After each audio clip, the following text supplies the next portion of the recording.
Bonjour, je suis Adel Benadj, consultant Sage. Je vais vous présenter Sage on Cloud Comptabilité, les fonctionnalités de la comptabilité générale. Donc tout d'abord, je vais vous présenter la saisie dans les journaux, dans la comptabilité.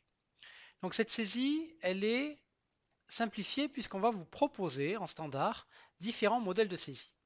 Donc vous allez pouvoir créer vos propres modèles de saisie pour pouvoir saisir plus rapidement sans éviter de se tromper sur les comptes, sur les calculs de la TVA. Vous allez pouvoir mettre des automatismes.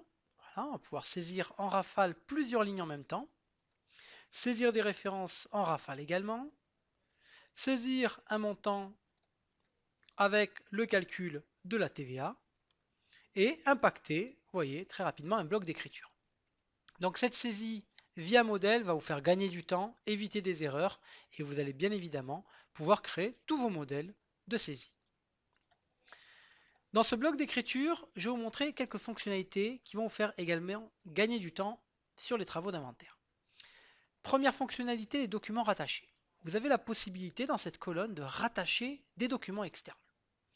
Donc, visionner les documents rattachés, rajouter des documents de type Excel, Word, PDF.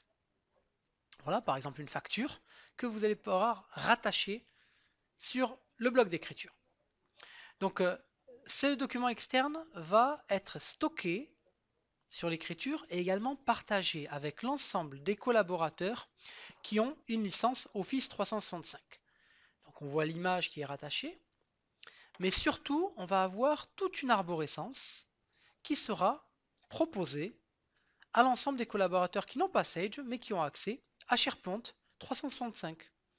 Donc automatiquement il m'a ici créé une arborescence Sage avec toutes les écritures comptables et on voit ici 2020, le journal d'achat et les documents qui ont été rattachés. Donc très pratique pour attacher et partager, archiver des documents externes à la comptabilité. Autre fonctionnalité qui va vous faire gagner du temps, c'est les produits constatés d'avance et les charges constatées d'avance. Sur cette charge, j'ai la possibilité d'affecter une période pour la régularisation. On va dire par exemple que cette charge, ou ce produit, on peut l'utiliser dans les deux thématiques, dire que cette charge est affectée du 1er janvier 2020 au 31 janvier 2021.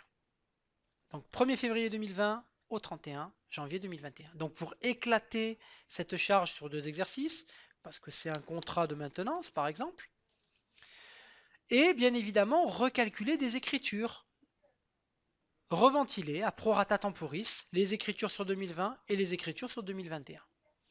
Donc on aura un petit icône sur l'écriture, vous voyez ici un petit calendrier qui va expliquer que cette écriture est flaguée et qu'elle sera ventilée sur les deux exercices ou sur les deux périodes si vous travaillez sur des situations trimestrielles, semestrielles. Saisie avec des modèles, répercussion des écritures sur plusieurs périodes, documents attachés. On a également des fonctionnalités de duplication. Vous pouvez simplement réduire votre journal, ouvrir un deuxième journal, par exemple mars, et déplacer ou copier des écritures. Vous voyez, tout le bloc d'écriture ici, je le sélectionne. Et avec un simple glisser-déposer, drag and drop pour les anglophiles, ici, copier un bloc d'écriture d'un mois sur l'autre. Du journal de février vers le journal de mars. Donc vous voyez, on peut simplement déplacer des blocs ou copier des blocs d'écriture pour gagner en productivité pour des écritures qui se répètent ou des erreurs qu'on peut constater. Donc je vous ai montré de la saisie. On va également avoir des outils pour planifier avec des modèles d'abonnement. Vous pouvez ici créer un abonnement, typiquement pour un loyer, un crédit bail, et le répercuter automatiquement sur un, deux, trois exercices, plusieurs mois, sur une période donnée, et générer avec ces abonnements d'écriture des écritures en rafale, et gagner encore une fois du temps et éviter des erreurs. Autre fonctionnalité que je souhaitais vous présenter, c'est la recherche d'écriture. On peut dans le logiciel rechercher des écritures sur un ou plusieurs journaux, sur un ou plusieurs périodes, exercices, sur un montant précis, sur un numéro de facture précis, et directement faire sa recherche. Donc ça a été très rapide puisqu'on a une base de données Microsoft SQL. On aura toutes nos écritures qui ont été recherchées. On peut dupliquer pour accéder au journal en question et faire des modifications.